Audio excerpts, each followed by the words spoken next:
ఎదిగినట్టు వెతుకు, అప్పుడు నువ్వు గ్రహిస్తావు. అది సులువుగా దొరికేది కాదు.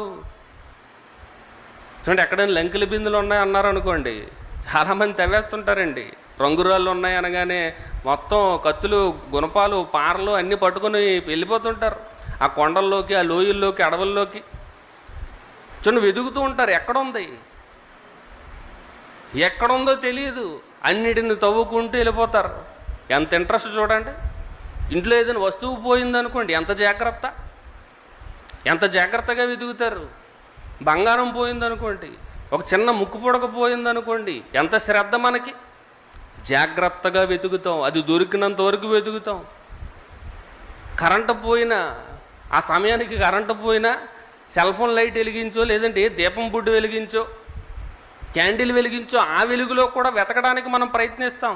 ఎందుకంటే అది విలువైనది, అది బంగారం, అది వెండి, అది వజ్రం.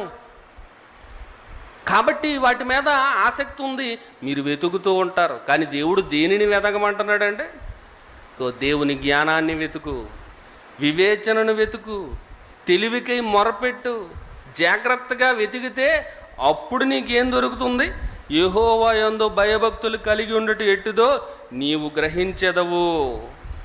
ఇలా చేస్తే నువ్వు గ్రహిస్తావు. ఎవరో చెప్పింది వింటే నువ్వు గ్రహించలేవు.